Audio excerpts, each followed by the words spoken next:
Hello praise the Lord. ஆண்டவராகிய இயேசு கிறிஸ்து நாமத்தில் உங்களை சந்திக்கிறதுல மகிழ்ச்சி அடைகிறேன்.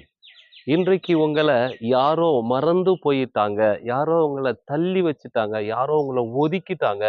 நான் உங்க கூட தான் இருந்தேன், ஆனா என்னை மட்டும் தள்ளிட்டாங்க அப்படின்னு நீங்க நினைக்கிறீங்களா? நான் ஒரு காலத்துல நல்லா பிரகாசமா இருந்தேன், நான் ஒரு ஜொலிக்கிறவனா இருந்தேன். ஆனா இன்னைக்கு நான் ஏதோ ஒரு சூழ்நிலையில, ஏதோ ஒரு காரியத்தினால நான் ஒதுக்கப்பட்டவனாக, தள்ளப்பட்டவனாக இருக்கிறேன் அப்படின்னு நினைக்கிறீங்களா? கவலைப்படாதீங்க. தாவீதுன்னு ஒருத்தன் இருந்தான். அவன சாமுவேல் தீர்க்கதரிசி வந்து ஆசீர்வதிப்பதற்காக அவங்களுடைய அப்பா கிட்ட வந்து கேட்குறாங்க. அவரு இருக்கிற எல்லா பிள்ளைங்களையும் கூப்பிட்டு வந்து காட்டுறாரு. இவர் தானா, இவங்க தானா, இவங்க தானான்னு சொல்லி கேட்கிறப்போ, அந்த தீர்க்கதரிசி கேட்கிறாரு, இவர்களில் ஒருவரும் இல்லை.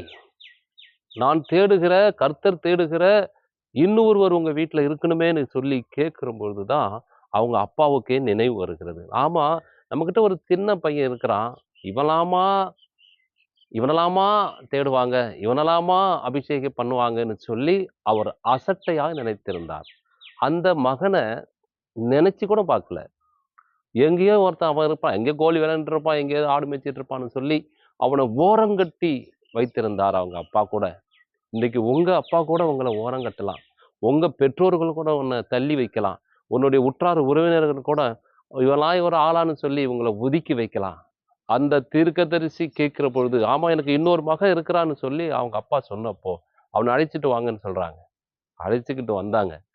அங்கிருந்து வரும்போதே, ஆண்டவர் அவனை தெரிந்து கொண்டு, இவன்தான் சிங்கத்தின் வாயை கிழிக்கக்கூடியவன், கரடியை கொன்று போடக்கூடியவன், கோலியாத் என்கின்ற மாபெரும் வீரனை வீழ்த்தக்கூடியவன், இஸ்ரவேலின் சாம்ராஜ்யத்தை ஆளக்கூடிய ராஜா இவன்தான் என்று சொல்லி அவனை அபிஷேகம் பண்ணினார்கள்.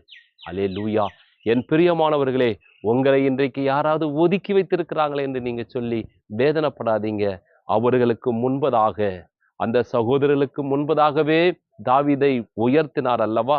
உங்களை உயர்த்த போகிறார். நீங்க சொலித்து கொண்டிருந்தீங்க, இன்னைக்கு மங்களா இருக்கிறீங்கன்னு நினைக்கிறீங்களா? நான் ஒரு மங்கி போனவனா இருக்கிறேன். நான் இன்னைக்கு எந்த ஒரு சூழ்நிலையிலும் நான் என்னை தலை காட்ட முடியாம ஒரு இடத்துல முன்னாடி நின்னு நான் பேசக்கூட முடியாத அளவுக்கு இன்றைக்கு நான் ஒதுக்கப்பட்டவனா இருக்கிறேன் என்று நீ மனசுக்குள்ள நினைச்சு நினைச்சு நினைச்சு வேதனை பெற்றிருக்கிறியா? கவலைப்படாத. கர்த்தர் சொல்லுகிறார், ஆண்டவர் சொல்லுகிறார்.